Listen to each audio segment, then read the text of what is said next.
Hey guys, Brantley here again, 30-minute fisherman. Just want to do another little quick tip video just to give you guys some tips. Again, I know I've been talking a lot here lately about top water, but again, it's the time of the year and it's one of my favorite techniques for this time of the year. But, you know, hopefully in the future I'll do some other videos, because there's other things you can do this time of year too. I mean, I get that. It's summer. You know, you can also go out and catch them on ledges, you know, fishing big worms, and deep diving crankbaits, and swim baits, and football jigs. I mean, there's a myriad of things you can do.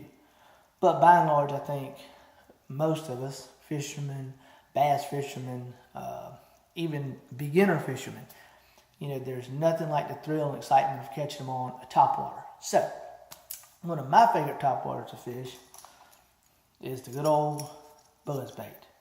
And I've talked about this before, but today I'm going to talk real quick on some things you can do to your buzzbait that maybe not everybody's doing to get you a couple more bites, to, you know, make your fishing experience even better. And hopefully the things that'll save some time, save some money, all that good stuff. Because we're all on a budget. Everybody's on a budget. Some of us have more of a budget, less of a budget, but everybody's on a budget. Okay? So again, this buzzbait right here, they sell these at Walmart. You can literally get these for $1. Now, there's a couple things I do to kind of tweak these out. Obviously, you can see taking the skirt off of this one, and I put a tube bait on there. It's about a 4-inch, possibly 5-inch tube bait. And the only thing I've done is put a little spike it, dip and dye on here to give a little bit of red right there on the front. And the reason I do that is to give these fish like a target to hit. And it's kind of a confidence thing too, okay? Maybe it doesn't matter to the fish. I think, you know, when they come up beside this thing, come up behind it, they can see that red. It looks injured, it looks hurt, or again, it just gives them something to target in on, and you notice it's right there at the hook. So that's where we want to bite it. Another thing is, when you're fishing topwater, especially these buzzbaits, you hear people say a lot of times, oh, buzzbait, I missed a bunch of fish. Yeah, well, sometimes you might, okay? That's just life. But again, I've talked about in other videos, whenever you are topwater bass fishing, you know, when you get a fish blow up on this lure, you know, sometimes they might swipe it from the side, they might come up behind it. It all depends. Generally speaking, another reason that I like to fish these buzzbaits is because I catch bigger fish on them, guys. I usually catch at least a 3 to 5 pound fish on these, you know, even bigger. But generally speaking, on average, I would say a 3 to 5 pound bass, okay? That's a good sized fish. So, you know, that's a big mouth. You know, you're talking, you know, this whole bait will fit in a 3 pound bass's mouth and a 5 pound bass's mouth all day long. Now, so all that being said, you can see I've taken typically a buzzbait has a skirt on it. I've taken the skirt off of this one and putting this tube on there. I don't always do that, but a lot of times I do. And if you notice, I don't have a trailer hook on this one. Reason being is, for whatever reason, whenever I put this soft plastic on the back, again, maybe it gives them something more to target in on. And if you look at that, I mean, that looks like a shad or something coming through the water. As this thing's coming through the water, this blade is churning up on top, you know, doing its thing. Hopefully y'all can kind of hear that little squeak and click of that blade. Okay, well, anyway, so this thing is making noise. It's, you know, it's kind of, you know, buzzbait has a tendency to almost kind of shake and vibrate like that. You know, so it's coming through the water, it's making noise. This fish looks up and it sees this disturbance that this blade is making, and then it sees this little bait coming by.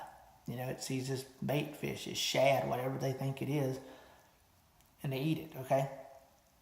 Well, without the skirt on there, you know, that skirt's flaring, it kind of doesn't give them a good target, I guess. But this soft plastic is different. You know, they have a tendency to just engulf this thing. You know, just come right up behind it, boom, eat it. Or, you know, maybe they're even attacking it this way, you know, vice versa. But, you know, I don't seem to miss as many fish when I put a soft plastic on the back like this, and that's why I don't have the trailer hook. Now, again, like I said, this bait is a little $1 buzzbait that comes from Walmart. couple things I have done. When you first get this bait, see this blade has got a lot of play. See how it's moving back and forth a good little bit still. So when you buy this thing from Walmart, this blade has a tendency to slide over the wire right here, okay? Because it'll slide all the way forward. So sometimes when you make a cast with it, the blade will be up here and then it won't turn. So it kind of messes, again, that's a time-consuming thing. It messes your time up and all that. So what I do is, you can simply take a pair of pliers, you straighten this out right here.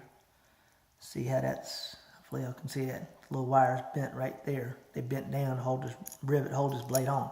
You just straighten that out, pull this rivet off, pull the blade off. And you get your bead. Slide your bead up on there, guys. Boom. You know, you can slide a, this one actually happens to be a glass bead, which is a little bit more expensive.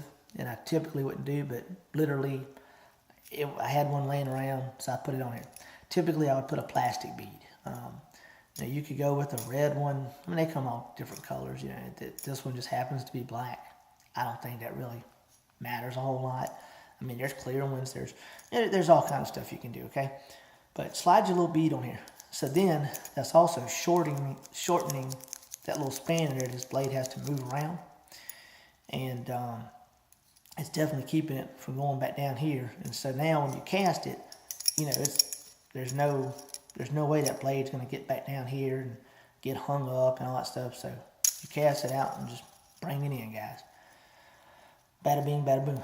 Now, another thing you always want to do on a buzzbait is this rivet right here. If you can see that, you can maybe see little marks in it.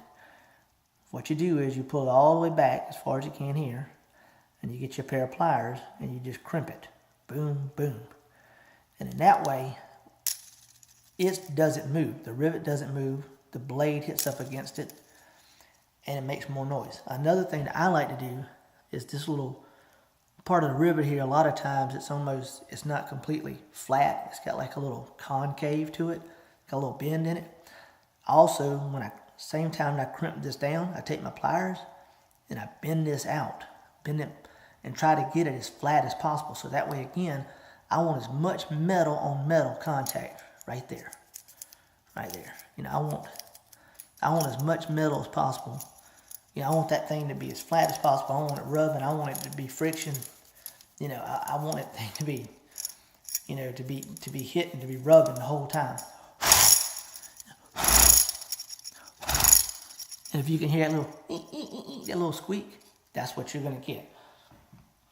And I don't know why. You know, I think a lot of times the buzzbait just makes bass mad. They just want it out of there, away from them, you know, whatever. But, you know, that little squeak definitely catches some more fish. Now, here's something else, guys. Again, just a little time-saving trick, save money.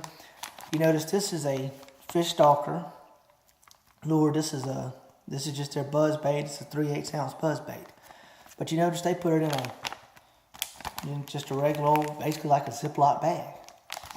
And, you know, I bought this buzzbait in this bag like this, and I was like, huh, that's interesting.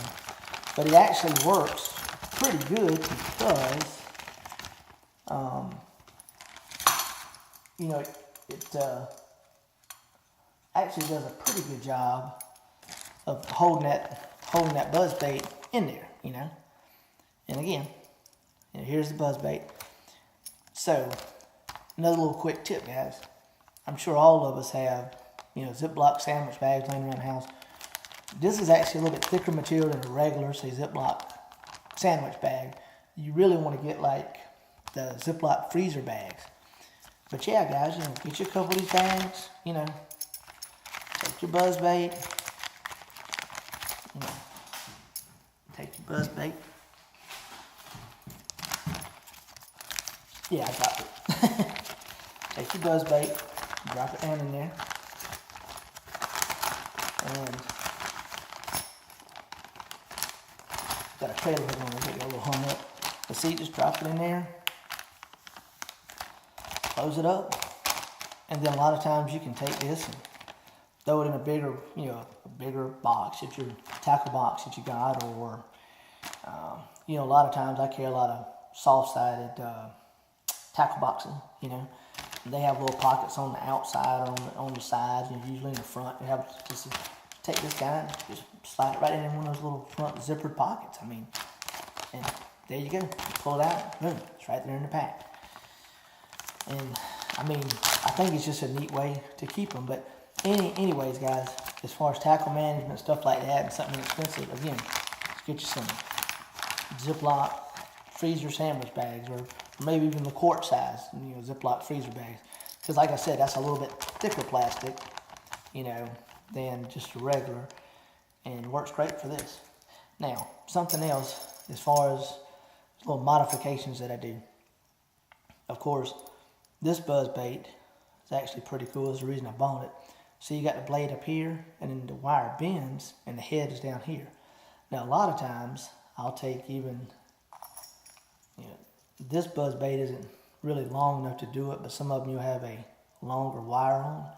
I'll actually take and bend the wire down just like this to get this head down in the water.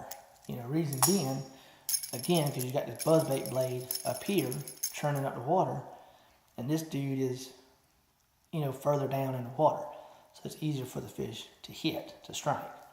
Now, something else I've done on this one, again, I always crimp the rivet so the rivet's crimped.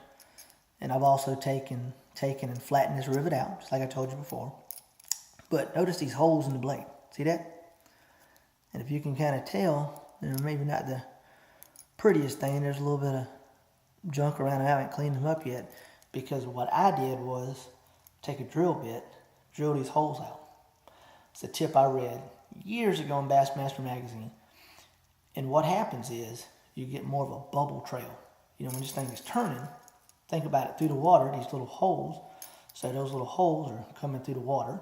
You know, as this thing is turning, every time is, you know, those holes are popping out little bubbles. So then this thing's coming on, you know, and you can hear this has got an even better squeal than the last one. You can hear that. So you got that, and then you got these bubbles. And again, if you think about it, anything out here in nature and it's coming across top of the water, it's going to make some bubbles. So this thing is making even more bubbles. It's more realistic. So that's another little tip. And then if you notice on this one, I just drilled it out in the main part of the blade, okay? Now another little trick I like to do, this is just a Strike King Buzzbait. It's got the little extra skirt there, so you don't really have to put a trailer on it, which is pretty cool. Got a trailer hook on this one. And again, I've got these hooks just covered just so they don't get hung up on stuff. Got a little plastic still on them. But obviously you want to take this off when you go to fish it. But, you know, again, just to throw them down in a tackle box, or to, again, throw them in that bag or something, you know, you got the hooks protected. Just a good idea. But anyways, you can see on this one, this is a painted blade. Anytime you have a painted Buzzbait blade, you want to make sure, remember how I was talking about the blade butting up against this rivet? You want to make sure that you get all the paint off the back of this blade where it's buttoned up against the rivet. Because you don't want it to be smooth against that rivet. You want it to grind, you want it to wind, you want that friction. So anytime you have a painted blade Buzzbait like this one, make sure you get the paint off the back of this blade right here where it's going to butt up against this rivet. Now another thing you can do, and probably one of my crazier videos that I've done, but I do this. You know, you can drive down the road and hold this thing in your hand and hang it out the window and just let it sit there and spin. Okay? And it'll wear off itself. You know, it'll grind down itself. And basically you want to hold it out the window until you get that nice little squeal. And some guys years ago even say they take a zip tie it to their antenna and drive into the lake. Well, I tried that, guys. The only thing is, you know, you can't listen to it. When you're driving down the road and it's on the antenna, I can't hear what it's doing. You know, I typically hold them out the window until I get, you know, that nice little squeal, and then I stop. Okay, and what I found with tying them to the antenna, depending on how far you got to drive to the lake, you literally ruin the bait before you get to the lake. So that's why, and again, you got to be careful doing it. You know, make sure you're on a nice straight road or whatever, you know, and I would leave the plastic on the hooks like this, but just stick it out that car window and just, you know, and just let it spin. And that'll grind that paint off also, you know. And again, that's called tuning a buzzbait. You know, and a lot of people do that, you know, a lot of us do that. And again, it's just a way to, you know, get that thing to squeal, get it to squeak, and get you a couple more bites, guys. Now, if you notice on this one too, I put 2 holes in the main part of the buzzbait blade, see that? And then also, if you look on the back of this dude, you know, on the little actual wings here, I put some holes right here. So this one's gonna bubble even more than the other one. And these are just things you play with. Of course, this is a different size drill bit too, okay? These are smaller holes. I can't put, you know, holes that big back here. Unless, now sometimes you can, but you would only put one, okay? If you try to put a hole that big, it's kind of common sense. You just need one. So it'd be 1, 2, 3, 4, you know. But since I put the little small holes in there, I like to do a little pattern, 1, 2, 3, 1, 2, 3. You know, nice little pattern on both sides of that guy there. And again, this is just ways to make these, you know, baits stick out more so than, you know, because in other words, somebody's coming in front of you. They might be throwing a buzzbait. You come behind them throwing this though, is that more bubbles coming out of it. It's got that squeal because you crimped down the rivet. The guy in front of you didn't crimp down the rivet, okay? Or, you know, you're throwing this guy. The guy that was in front of you was throwing something like this with a skirt. I mean, just look at the difference. It's a big difference there, right? You know, I mean, by the same token, you know, here's this guy that's sitting further down in the water, you know, and this guy. So, I mean, these are just all things to think about, guys. And sometimes, you know, we overcomplicate it. And in life and in general, you know, a lot of times we just need to keep it simple. That's one of my principles of life, principles of fishing, is that, you know, the KISS, you know, is what a lot of people call it. You know, the KISS philosophy, K-I-S-S. Keep it simple, silly. Or keep it simple, stupid. Some people will say, however you want to say it. But, you know, just keep it simple, guys. You know, this is, in a lot of ways, it's a simple world we live in. Life can be simple. Sometimes we make it harder than it has to be. And, you know, that's with anything. I mean, even when you look at, you know, Jesus was a simple man. He was just a carpenter. So there you go. So if he could be simple, if he could be a carpenter, I guess the rest of us can be simple. But that's my point. You know, just keep it simple. Don't overthink things. Don't, you know, because I know you can watch videos and they'll try to tell you the perfect time of day and the perfect sunlight and you know, perfect water temperature and this, that, and the other. And yes, those things matter. I am not saying they don't. But sometimes, you know, a bass has a bass's brain is, you know, tiny. I don't even know if I can, you know, show you how tiny.